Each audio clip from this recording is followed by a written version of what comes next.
স্মৃতি cartoon house.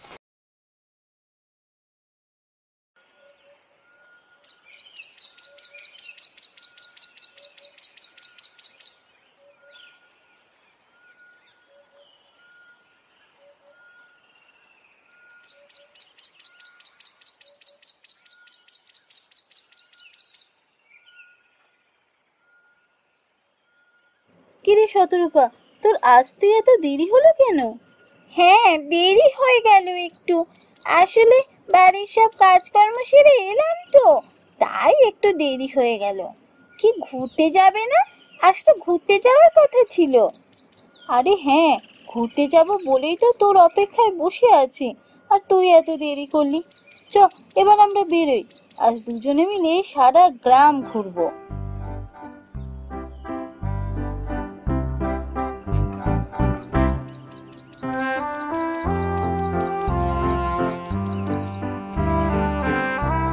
সত্যি সম্পূর্ণাদি, তুমি যে আমাদের গ্রামে জমিদার মশাইয়ের মেয়ে, তোমায় দেখলে বোঝাই যায় না তোমার মধ্যে একটু অহংকার নেই। তুমি কি সুন্দর সবার সাথে মেশো। দূর, অহংকার করে কি হবে? আমি কি জমিদার? জমিদার তো বাবা।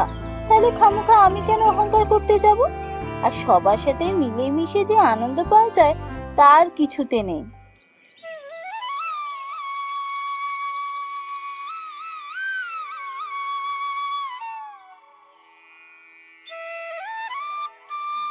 একটা বাঁশির আওয়াজ আসছে না?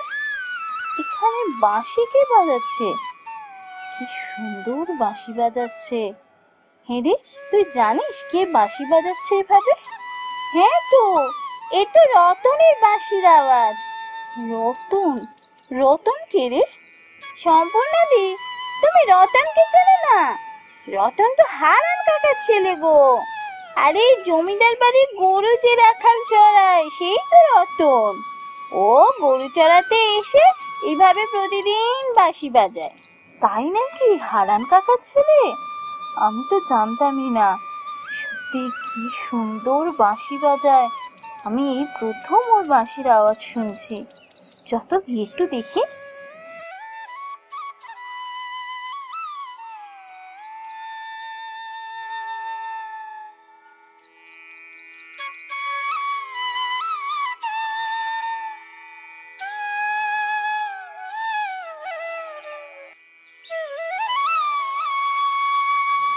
বাহ, তুমি তো খুব সুন্দর বাঁশি বাজাও। আপনাকে অসংখ্য ধন্যবাদ। তুমি বুঝি এখানে প্রতিদিন বাঁশি বাজাও? না, ঠিক প্রতিদিন এখানেই বাঁশি বাজাই তা নয়, যেখানে গরু চড়াতে যাই সেখানেই গিয়ে বাঁশি বাজাই। তোমার বাঁশি বাজানো আমার খুব ভালো লেগেছে। আমি যদি প্রতিদিন তোমার বাঁশির আওয়াজ শুনতে আসি, তুমি বাঁশি বাজাবে তো? কেন বাজাবো না? আপনাকে বাঁশি শোনাতে আমার ভালোই লাগবে, কিন্তু আপনি প্রতিদিন এভাবে বাঁশি শুনতে এলে জমিদার মশাই রাগ করবেন না তো? তুমি আমাকে চেনো? না, আমি ঠিক আপনাকে চিনি না, কিন্তু আপনাকে দেখে আমি বুঝতে পারছি আপনি জমিদার মশাইয়েরই মেয়ে।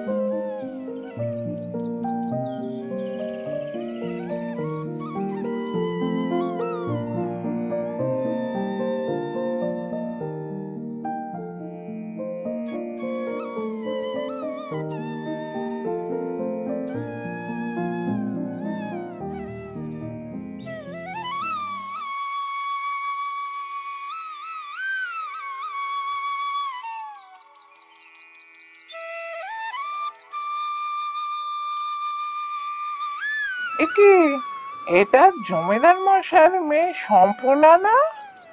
রতনের সাথে বসে আছে।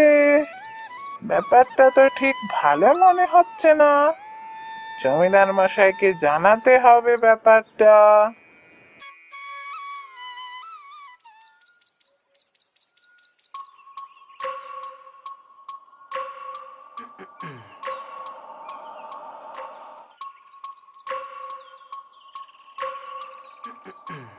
কি ব্যাপার, এখানে কেন এসেছো? হুজুর, আপনাকে একটা কথা জানাতে এলাম। আপনি বোধহয় এটা জানেন না। আমি জানি না, কি কথা বলো শুনি। হুজুর, কিছুদিন ধরেই দেখছি ওই আপনার মেয়ে সম্পূর্ণা দিদি, হারানের ছেলে রতন, ওর সাথে বসে থাকে, ঘুরে বেড়ায়। আমি ভাবলাম গায়ের লোকে দেখছে, কে কি বলে, তাই আপনাকে বলতে এলাম আর কি। তুমি কে বলতে চাইছো? না হুজুর, আমি কিছুই বলতে চাইছি না, যা দেখলাম তাই আপনাকে বলে গেলাম। বেরিয়ে যাও, বেরিয়ে যাও এখান থেকে, বেরিয়ে যাও বলছি।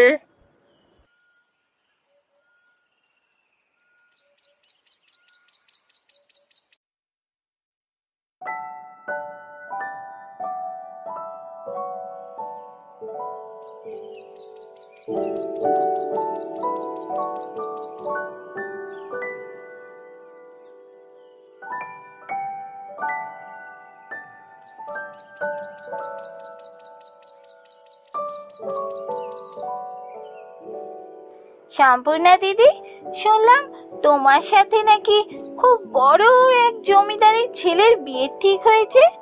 আমাকে ছবি দেখালে না তো? কেমন দেখতে গো? সে নিশ্চয়ই একদম রাজপুত্রের মতো দেখতে। কি বললি? আমার সাথে জমিদারের ছেলের বিয়ে ঠিক হয়েছে? কই, আমি জানি না তো। তোকে কে বললো? কালকে গিন্নিমাই তো বললেন তোমার সাথে জমিদারের ছেলের বিয়ে ঠিক হয়েছে। না না, আমি কোনো জমিদারের ছেলেকে বিয়ে করব না। সে কি গো সম্পূর্ণা দি, তুমি তো জমিদারের মেয়ে, তুমি তো একটা জমিদারের ছেলেকেই বিয়ে করবে। জমিদারের মেয়ে হলে যে জমিদারের ছেলেকে বিয়ে করতে হবে, এটা কোথায় লেখা আছে? আমি রতন ছাড়া কাউকে বিয়ে করব না। কি বললে? রতন? রতন তো, কি বলছো? আমি কিছু বুঝতে পারছি না সম্পূর্ণা দি। তোকে কিচ্ছু বুঝতে হবে না, তুই আমাকে খবরটা দিলি, খুব ভালো করলি। তুই আমার বড় উপকার করলি রে।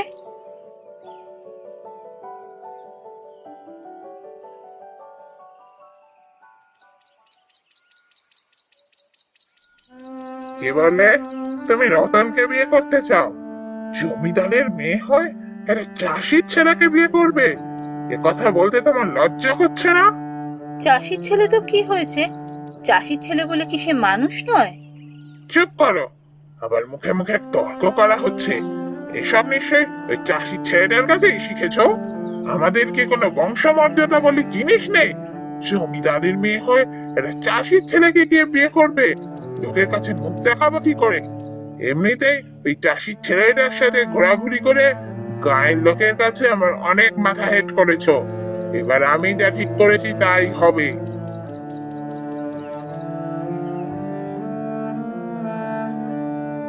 এই, কে আছিস? যা, ওই ছেলেটাকে এক্ষুনি নিয়ে আয় এখানে।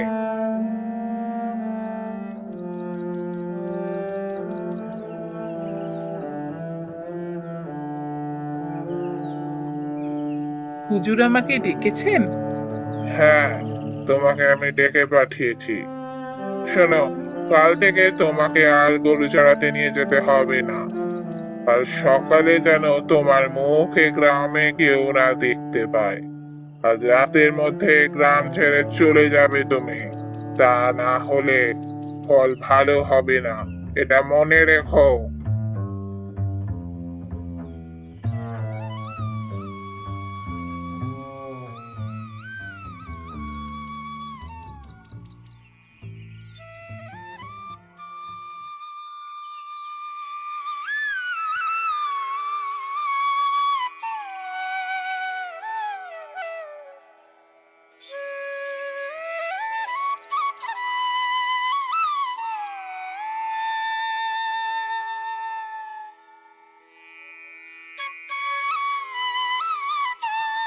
রতন দাদা, ও রতন দাদা। আরে শতরূপা যে, তুই এখানে? তুই জানলি কি করে আমি এখানে আছি? অনেক কষ্টে খুঁজে খুঁজে তোমায় বার করেছি। শোনো, তোমার সাথে অনেক কথা আছে। বল কি কথা? হ্যাঁ রে, তোরা সবাই কেমন আছিস রে? সম্পূর্ণ কেমন আছে? সে কথাই তো বলতে এসেছি তোমাকে। সম্পূর্ণা দিদি একদম ভালো নেই। তুমি চলে আসার পর সম্পূর্ণা দিদি খাওয়া দাওয়া সব ছেড়ে দিয়েছে। তারপর থেকে ও খুব অসুস্থ। বৈদ্যমশাই বলেছে সম্পূর্ণা দিদির কঠিন ব্যায়াম হয়েছে। সে কি রে, তাহলে বৈদ্যমশাইয়ের ওষুধে সারেনি? না, বৈদ্যমশাই কোনো ওষুধ দিতে পারেননি। এর ওষুধ এখানে পাওয়াই যায় না। ওষুধ এখানে পাওয়া যায় না? তাহলে সে ওষুধ কোথায় পাওয়া যাবে? সেই ওষুধ পাওয়া যাবে সেই তালনগরের ভয়ঙ্কর জঙ্গলে, যে জঙ্গলে কেউ কখনো যেতে চায় না।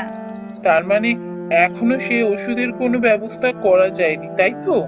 ঠিক আছে, আমি যাব সেই তালনগরের জঙ্গলে। আমি সেই ওষুধ নিয়ে আসব, কিন্তু আমি চিনবো কি করে? আমি সেটা জেনে এসেছি।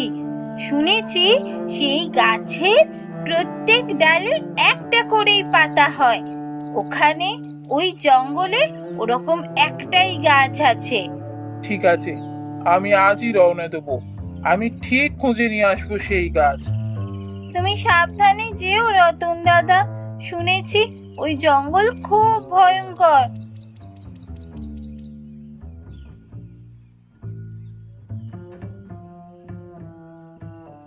আমাকে যে করেই হোক সেই তালনগরের জঙ্গল থেকে ওই গাছ খুঁজে আনতেই হবে। সম্পূর্ণাকে সুস্থ করতেই হবে। সেই জঙ্গল শুনেছি খুব ভয়ঙ্কর। ঠাকুর, তুমি আমার সঙ্গে থেকো, আমার সাহস জুগিও, আমি যেন সে গাছ নিয়ে ফিরে আসতে পারি।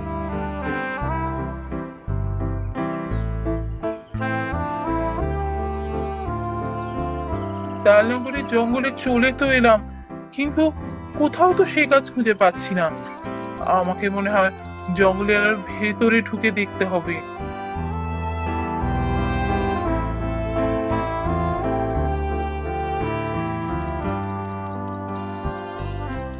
আরে, এই তো সেই গাছ।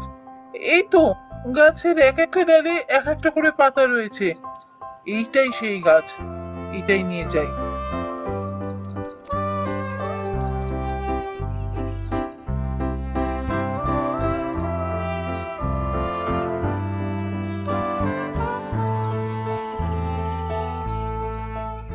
তোর এত বড় স্পর্ধা, তোকে বারণ করা সত্ত্বেও আবার এই গ্রামে ফিরে এসেছিস? আমি সম্পূর্ণের জন্য ওষুধ নিয়ে এসেছি। যে গাছের কথা বৈদ্যমশাই বলেছিলেন, তালনগরের জঙ্গল থেকে আমি সেই গাছ নিয়ে এসেছি। কি বললি? কি বললি? তুই সম্পূর্ণের জন্য ওষুধ নিয়ে এসেছিস? তালনগর জঙ্গল থেকে সে গাছ তুই নিয়ে এসেছিস? আয়, আয় আমার সাথে আয়।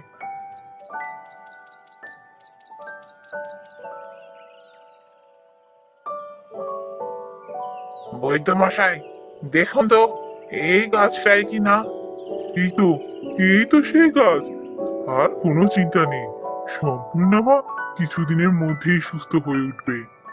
রতন, আমাকে তুই ক্ষমা করে দে, তোকে আমি ঠিক চিনতে পারিনি। তোর জন্যই আজ আবার সম্পূর্ণা সুস্থ হয়ে উঠবে। আজ তোর জন্যই ওকে আমরা আবার ফিরে পাবো। আমি কথা দিচ্ছি, সম্পূর্ণা সুস্থ হয়ে উঠলে তোর সাথে আমি ওর বিয়ে দেবো। আপনি এভাবে বলবেন না জমিদার মশাই। আপনি আমার গুরুজন। আপনি যে আমায় মেনে নিয়েছেন, এটাই আমার কাছে অনেক বড়। জয় জমিদার মশাইয়ের জয়।